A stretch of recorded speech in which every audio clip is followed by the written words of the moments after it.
எல்லாருக்கும் வணக்கம் கைஸ். இப்போ இந்த வீடியோவில் நம்ம இந்த வீக் யூரோ எஸ்டேட ஃபோர்காஸ்ட் பார்க்கலாம். அது மாதிரி போன வீக் என்ன நடந்துச்சுங்கிறது ஒரு கிளான்ஸ் பார்த்துடலாம்.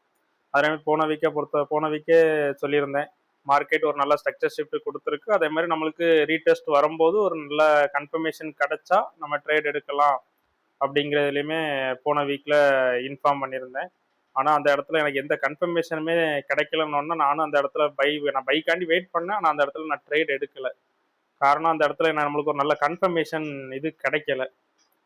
அதனால அந்த இடத்துல நான் ஒரு ட்ரேட் எடுக்கிறத இது பண்ணேன். அது மாதிரி இப்போ வந்து மார்க்கெட் வந்து இந்த இம்பல்ஸோட மார்க்கெட் ஏற்கனவே சொல்லியிருந்தேன், மார்க்கெட் வந்து இந்த இம்பல்ஸுக்கு மார்க்கெட் ரீகரெக்ஷனுக்காண்டி தான் மேலே போச்சு அரௌண்ட் இந்த இம்பல்ஸ். அது மாதிரி ஓவரால் ட்ரெண்டு டவுன் ட்ரெண்டு தான் அப்படிங்கிறத நான் எல்லா வீக்லையுமே அதை சொல்ல தான் செஞ்சுருக்கேன். இந்த வீக் இந்த ரீடெஸ்டோட இந்த இம்பல்ஸோட ரீடெஸ்ட்டுக்கு தான் மார்க்கெட் போயிருந்து. அது மாதிரி 4 ஹவர்ஸ் கேண்டில் பிரேக் வச்சிருந்து. நான் டே கேண்டில் வைக்கல, ஆனால் 4 ஹவர்ஸில் வச்சிருந்து. மேபி கண்டிப்பாக மார்க்கெட் மேலே போகிறதுக்கும் பாசிபிள் இருக்குது அப்படிங்கிறதுலையும் சொல்லியிருந்தேன். அது மாதிரி இப்போ மார்க்கெட் கீழே வர்றது எதுக்கு அப்படின்னா இந்த ஃபேஸோட ரீகரெக்ஷன் ஃபேஸ் அரௌண்ட் இந்த ரேஞ்ச்.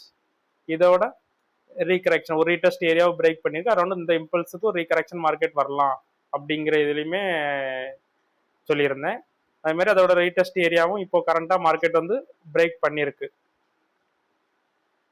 அது மாதிரி போன வீக் எனக்கு அந்த இடத்துல நமக்கு ஏன் கன்ஃபர்மேஷன் சரியாக கிடைக்கல. இல்லை எல்லாருமே ட்ரேட் பெரும்பாலும் நிறைய பேர் அதில் பிளேஸ் பண்ணி ஸ்டாப் லாஸ் எல்லாத்துக்கும் அடிச்சிருக்கும்னு நினைக்கிறேன். நான் அந்த இடத்துல ட்ரேட் பிளேஸ் பண்ணல. நான் ஏற்கனவே இப்போ ஒரு 3-4 வீக் முன்னாடியே சொல்லியிருந்தேன், ஒரு கேண்டில் என்கெல்ஃபிங் எப்படி பார்க்கணும் அப்படிங்கிறதுலையுமே நான் சொல்லியிருந்தேன். என்னோட பாயிண்ட் ஆஃப் வியூல வந்து நான் எப்படி அதை பார்ப்பேன் அப்படிங்கிறதுலையுமே நான் இப்போ ஒரு 2 வீக் முன்னாடியே 2 வீடியோ முன்னாடியே சொல்லியிருந்தேன். அது மாதிரி மார்க்கெட் ஓவரால் இம்பல்ஸோட ரீடெஸ்ட் ஏரியாவும் பிரேக் ஆயிடுச்சு. இப்போ மார்க்கெட் வந்து இந்த இம்பல்ஸ் வந்து இந்த ஸ்ட்ரக்சர் மார்க்கெட் இங்கேருந்து டவுன் டைரக்ஷனில் வந்திருக்கு. அப்போ இந்த ஸ்ட்ரக்சரை நமக்கு பிரேக் பண்ணியிருந்து அப்படின்னா ஒரு ஸ்ட்ரக்சர் ஷிஃப்ட் மாதிரி பார்த்து இந்த இடத்துல நம்ம ஒரு கன்ஃபர்மேஷன் ட்ரேட் பார்த்துட்டு நம்ம ட்ரேட் எடுக்கலாம் அப்படிங்கிறதுலேயே வெயிட் பண்ணேன். ஆனால் இந்த இடத்துல எனக்கு ஒரு நல்ல கன்ஃபர்மேஷன் கிடைக்கல. நான் இந்த இடத்துல கன்ஃபர்மேஷன் நான் எதை வச்சு கன்ஃபர்மேஷன் எனக்கு கிடைக்கலன்னு சொல்கிறேன் அப்படின்னா, மார்க்கெட்டை நீங்கள் நல்லா வாட்ச் பண்ணுங்கள். மார்க்கெட் வந்து இங்கேருந்து மேலேருந்து கீழே வரச்சிலேயே ஸ்ட்ரக்சர் ஃபார்மேஷனில் வருது. அப்போ அந்த ஸ்ட்ரக்சர் பிரேக் பார்த்த பிறகுதான் நம்ம ட்ரேட் எடுக்கணும் அப்படிங்கிற இதுலையுமே சொல்லியிருந்தேன். அது மாதிரி மார்க்கெட் ரீடெஸ்ட் ஏரியா வரும்போது எப்படி வருது, ரீடெஸ்ட் ஏரியா வரும்போது நம்ம என்ன கன்ஃபர்மேஷன் பார்க்கணும் அப்படிங்கிறதுலையும் நம்ம அந்த இதில் பார்ப்போம். அது மாதிரி இப்போ மார்க்கெட் இங்கேருந்து போச்சலையுமே ஒரு ஸ்ட்ரக்சர், அது மாதிரி இங்கேருந்து வரச்சில மார்க்கெட் அடுத்த ஸ்ட்ரக்சர் ஃபார்மேஷன் கொடுத்துருக்கு. அதை எத்தனை பேர் நீங்கள் நோட் பண்ணீங்கன்னு தெரியல, ஆனால் நான் இதை நோட் பண்ணேன். அரௌண்ட் இந்த இது இந்த இது நான் இதுலயே நோட் பண்ணிட்டேன். மார்க்கெட் ஒரு 4 ஹவர் ஸ்ட்ரக்சர் ஃபார்மேஷன் கொடுக்குது இந்த 2 கேண்டில்ல. அப்போ மேபி மார்க்கெட் கண்டிப்பா இந்த ஸ்ட்ரக்சர் ஃபார்மேஷன் ஏன் இதுலயும் ஃபார்ம் பண்ணக்கூடாது அப்படிங்கிற இதுலயுமே மார்க்கெட் நீங்க நல்லா பாத்தீங்கன்னா இப்போ இங்க ஹை போயிருக்கு. இந்த ஹைல இருந்து இங்க வருங்க, இது ஒரு மைனஸ் ஸ்ட்ரக்சர். இது ஆக்சுவலா பாருங்க, இப்படிதான் இந்த மார்க்கெட் வந்து ஆக்ட் ஆயிருக்கு. நம்ம எல்லாருமே இந்த இடத்துக்கு வந்த உடனே ஒரு என்கெல்ஃபிங்க பார்த்த உடனே அரௌண்ட் இந்த இதுலயே எல்லாரும் போய் ட்ரேட் எடுத்திருப்போம். இந்த இடத்துலையுமே அவ்வளோ பேருமே பெரும்பாலும் போய் ட்ரேட். ஏன்னா நானுமே முதல்ல இதே தப்பை தான் செஞ்சுக்கிட்டு இருந்தேன். நான் ஏற்கனவே நிறைய வீடியோவில் சொல்லியிருக்கேன், மார்க்கெட் மேலேருந்து வரும்போது எந்த டைரெக்ஷனில் வருது, ரேலியாக வருதா இல்லை அதுலேயே மைனஸ் ஸ்ட்ரக்சர் ஃபார்மேஷன் வருதான்னு பார்த்து ட்ரேட் எடுக்கணும் அப்படிங்கிறதுலையுமே சொல்லியிருக்கேன்.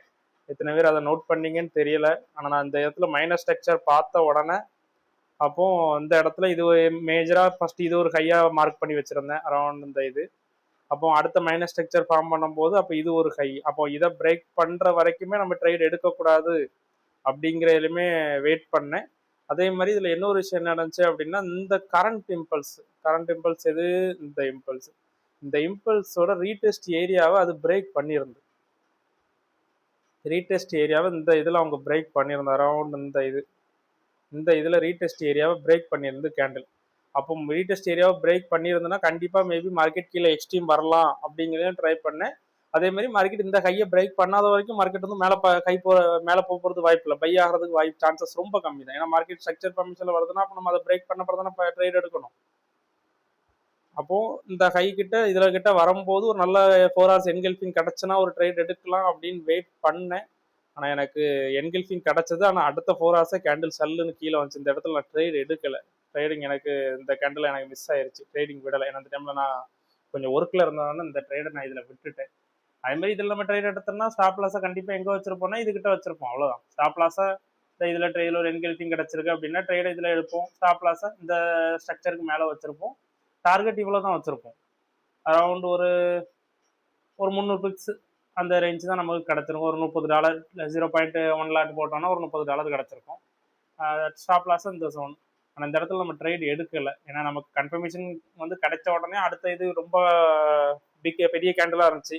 அப்போ மேபி மார்க்கெட் இந்த இடத்துல வந்து ரிவர்ஸ் ஆகிடக்கூடாது என்கல்ஃபிங் கொடுத்து அப்படின்னு சொல்லி நான் அந்த இடத்துல ட்ரேட் எடுக்கல. நான் அடுத்த கேண்டில் 4 ஹவர்ஸ் கேண்டிலுமே மார்க்கெட்டு நியூயார்க் செக்ஷனில் அக்ரெசிவாக பிரேக் பண்ணிட்டாங்க. அப்போ மார்க்கெட் வந்து உங்களுக்கு இந்த ஸ்ட்ரக்சர்ஸ் எல்லாமே இன்வேலிட் ஆயிரும். அது நான் போன வீக்லேயே சொல்லியிருந்தேன். நம்மளுக்கு ஸ்ட்ரக்சர் ஷிஃப்ட் கொடுத்தாலும் அங்கேருந்து மார்க்கெட் ரேலியாக வருதான்னு பார்க்கணும். இல்லைனா ஸ்ட்ரக்சர் ஃபார்மேஷன் வந்துச்சுன்னா ஸ்ட்ரக்சர் ஷிஃப்ட் பார்த்தப்பறம் தான் நம்ம பார்க்கணும். கேண்டில் கன்ஃபர்மேஷன் பார்க்கணும். டேரெக்டாகவே நம்மளுக்கு ஸ்ட்ரக்சர் ஷிஃப்ட் நடந்துட்டு அப்போ அங்கேருந்து மார்க்கெட் வந்து ரேலியாக வந்துச்சு அப்படின்னா நம்ம எடுத்துக்கலாம். இல்லைனா இப்போ ஸ்ட்ரக்சர் ஃபார்மேஷன் பண்ணி நமக்கு அவ்வளோ எதுக்குமே எஸ்எல் அடிக்கிறதுக்கும் சான்சஸ் ரொம்ப அதிகமாக இருக்கும்.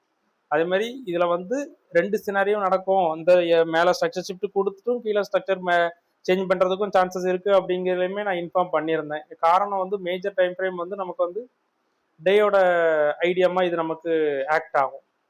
ஏன்னா ஃபர்ஸ்ட் இங்கே ஒரு டே ஐடியம் இருந்துச்சு, அதுமாதிரி அடுத்த டேயோட ஐடியாமா இது நமக்கு ஆக்ட் ஆகும். அரௌண்ட் இந்த ரேஞ்ச் இது ஒரு மேஜர் ஐடியாமா நமக்கு இது ஆக்ட் ஆகும். அப்போ இனி அடுத்த நேரம் மார்க்கெட் வந்து இப்போ ஓவராலாக கீழே இருக்க டிமாண்ட் ஜோனுக்கு வந்துகிட்டு இருக்கு. பெரும்பாலும் இந்த இடத்துலையுமே நம்மளுக்கு ஸ்ட்ரக்சர் ஷிஃப்ட் பார்க்கணும்.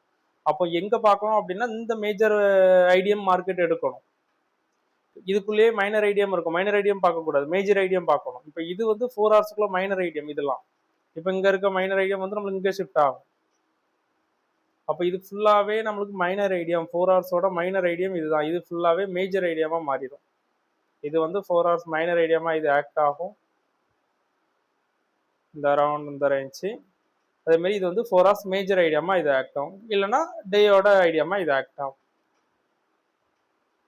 அதுமாரி இந்த இடத்துல பார்த்து தான் நம்ம ட்ரேட் எடுக்கணும். நெக்ஸ்ட் டைம் இப்போ அவசரப்பட்டு ட்ரேட் எடுத்து மறுபடியும் எஸ்எல் வாங்கக்கூடாது. ஏற்கனவே ஒரு நேரம் வாங்கியாச்சு. அதனால் இந்த இடத்துல கொஞ்சம் கன்ஃபர்மேஷன் பார்த்து தான் அதுமாரி நம்ம ட்ரேட் எடுக்கணும். மார்க்கெட் வந்து கீழே இருக்க சப்ளை ஜோன், கீழே இருக்க டிமாண்ட் ஜோன், மேலே தான் சப்ளை, கீழே இருக்க டிமாண்ட் ஜோனுக்கு மார்க்கெட் வந்துகிட்டு இருக்கு. இது ஒரு லிக்விடிட்டி ஸ்பாட்டு. அதுமாரி ஓவரால் ரீடெஸ்ட் ஏரியாவும் பிரேக் ஆயிடுச்சு. மார்க்கெட் கண்டிப்பாக எக்ஸ்ட்ரீம் வர்றதுக்கும் சான்சஸ் அதிகம். அதேமாதிரி இப்போ இந்த இடத்துலையுமே நமக்கு ஒரு ஸ்ட்ரக்சர் மைனர் ஸ்ட்ரக்சர் 4 ஹவர்ஸ் கொடுத்துட்டு கூட இதில் ஒரு என்கல்ஃபிங் கிடச்சி அப்படின்னா இதுலேயே நம்ம ஒரு செல்லுக்குள்ளே ட்ரேடு பார்க்கலாம். செல்லுக்குள்ளே ட்ரேடு பார்த்து அதில் நம்ம செல்லு டார்கெட் இது வரைக்கும் நம்ம வைக்கிறதுக்கு சான்சஸ் ஆகிருக்கு. அதேமாதிரி ஃபஸ்ட்டு வந்து நம்ம ட்ரேடு செல்லுக்குள்ளது பார்க்கோம் அப்படின்னா கரண்ட்டாக இந்த இம்பல்ஸ்க்குள்ளே இதுதான் பார்க்கணும். அரவுண்ட் இந்த இம்பல்ஸ் இப்போ இது எவ்வளோத்துக்கு கீழே வருதுன்னு தெரில. இந்த இம்பல்ஸுக்குள்ள ஒரு ரீடெஸ்ட் அதை ஃபஸ்ட்டு பார்க்கணும். அதில் வந்து மார்க்கெட் இது நம்மளுக்கு ஒரு நல்ல என்கல்ஃபிங் கிடச்சி அப்படின்னா ட்ரேட் எடுக்கணும். அதேமாரி இதில் இன்னொரு இது நான் நோட் பண்ணேன், அதேமாதிரி உங்கள்கிட்ட ஷேர் பண்ணுறேன். இதில் வந்து 1 ஹவருக்கு வந்து மேஜர் ஸ்ட்ரக்சர் இது நான் க்ரீன் கலர் இப்போ உள்ள டே ஐடியம் மார்க்கெட் வந்து எடுத்திருக்குன்னு வைங்களாம். அரவுண்ட் இந்த இது அதேமாதிரி மார்க்கெட்டு கீழேருந்து ரேலியாக வரல, ஒரு ஸ்ட்ரக்சர் ஃபார்மேஷனில் வருது. அப்போ மேஜர் ஸ்ட்ரக்சர் எங்கே இருக்குது அப்படின்னா என்ன இருக்குது. இது வந்து 1 ஹவருக்குள்ள மைனர் ஸ்ட்ரக்சர்ஸ். இதெல்லாம் மேஜர் இல்லை, மைனர், சாரி. இது 1 ஹவரோட ஸ்ட்ரக்சரு. இந்த ஸ்ட்ரக்சர்லேருந்து மார்க்கெட் 1 ஹவர் கேண்டில்லையுமே நமக்கு ஒரு ஓவராலாக இந்த ஸ்ட்ரக்சருமே அது பிரேக் பண்ணலை ஒன்று. அதே மாதிரி மார்க்கெட் இவ்வளோ ஸ்விங்க்கு மேலே போகுது. அரவுண்ட் இங்கேருந்து இவ்வளோ ஸ்விங்க்கு மார்க்கெட் மேலே போயிட்டு ரிட்டர்ன் கீழே வருது. அப்போ வந்த உடனே இதில் நீங்கள் நல்லா பார்த்தீங்கன்னா இதில் ஒரு ரிஜெக்ஷன் இருந்துச்சு. கிட்டத்தட்ட ஒரு கேண்டில் ரிஜெக்ஷன் மாதிரி இந்த இடத்துல நடந்துச்சு. அரவுண்ட் இந்த கேண்டில் நீங்கள் நல்லா பார்த்தீங்கன்னா, இந்த க்ரீன் கலர் கேண்டில் நீங்கள் நல்லா பார்த்தீங்கன்னா இது ஒரு ரிஜெக்ஷன் கேண்டில். இது ஒரு என்கல்ஃபிங் கிடையாது. ஆக்சுவலாக இது ஒரு ரிஜெக்ஷன் கேண்டில். பாருங்க, இந்த ஹையை ஒரு விக்கு விட்டுட்டு ரிட்டர்ன் கீழே வந்திருக்கு பாருங்க. இது வந்து ரிஜெக்ஷன் கேண்டில், இது என்கல்ஃபிங் கிடையாது. அப்போ ரிஜெக்ஷன் கேண்டில்னு பார்த்த உடனே நான் இதில் ட்ரேட் எடுக்கிறத நிப்பாட்டி இதில் ட்ரேட் எடுக்கணும்னு இருந்தால் ஆனால் அப்புறம் எடுக்கலை. ஏன்னா ரிஜெக்ஷன் கேண்டிலுக்கு மார்க்கெட் ஒரு சின்ன என்கல்ஃபிங் கொடுத்த உடனே மார்க்கெட் கீழே ரிவர்ஸ் ஆகுது சான்சஸ் ரொம்ப அதிகம். ஆனால் இவ்வளோ பெரிய கேண்டில் வருங்கிறத நானுமே எதிர்பார்க்கலை. ஆனால் இந்த இடத்துல ஒரு சின்ன மைனஸ் இது ஒரு சின்ன என்கல்ஃபிங் கொடுத்ததுனால நான் அதுல இருந்து செல் எடுக்கணும் அப்படிங்கிறத வெயிட் பண்ணேன். ஆனால் அந்த இடத்துல நானும் ட்ரேட் எடுக்கலை. அதனால நெக்ஸ்ட் வீக் மார்க்கெட் வந்து ஒரு சின்ன ஐடியம் ஃபார்ம் பண்ணலாம். ஃபார்ம் பண்ணி ரிட்டர்ன் அந்த ஐடியம் எதுவும் பிரேக் ஆயிடுச்சு அப்படின்னா நம்ம பை பார்க்கலாம்.